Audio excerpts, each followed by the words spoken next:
তুমি কোন সালে যশোর থেকে ইন্ডিয়াতে এসছো মনে আছে? না, আচ্ছা, যাই হোক, ইন্ডিয়াতে আসার পরে তুমি ডাক্তারি এখানে পড়েছো না ওখান থেকে পাস করে এসছো? ওখান থেকে এইখানে এসে পাস করেছো? বাস করেছি।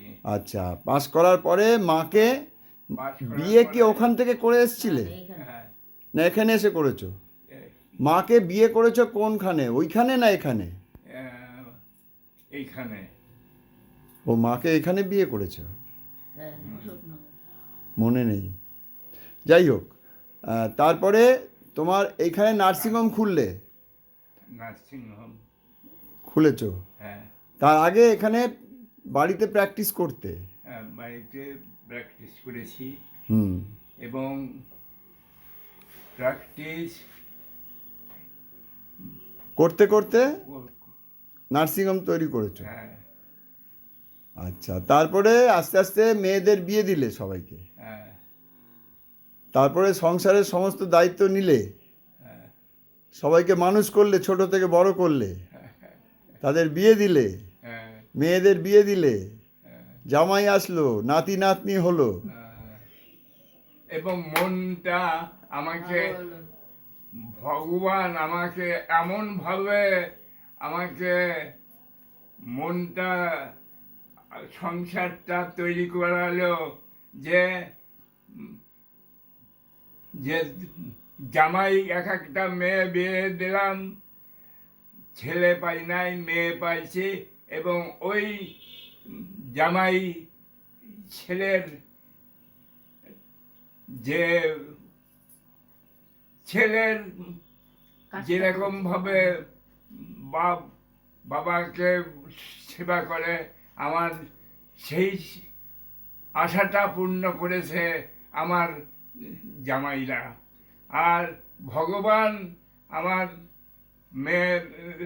মেয়েদেরকেও এমনভাবে আমার জামাইরা ভালোবাসায় এবং তার পরিবারের সকলেরই এমনভাবে তৈরি করেছে যে আমি আজকে আমার 93 হ্যাঁ, আমার বয়স, হ্যাঁ। আজকে আমি বেঁচে আছি। আমার জামাই, শুধু তাই না, তোমাকে আনন্দমঠের লোকেরা কত ভালোবাসে এখনো, মানে বুকে সমস্ত জায়গার লোকেরা তোমাকে ভালোবাসে। অনেক ভালোবাসে। আনন্দমঠের জন্য তুমি অনেক কিছু করেছো, শুধু বাড়ির জন্য তো করনি, সমস্ত এলাকাবাসীদের জন্য করেছো, হ্যাঁ, যার জন্য তোমাকে এত সবাই ভালোবাসে।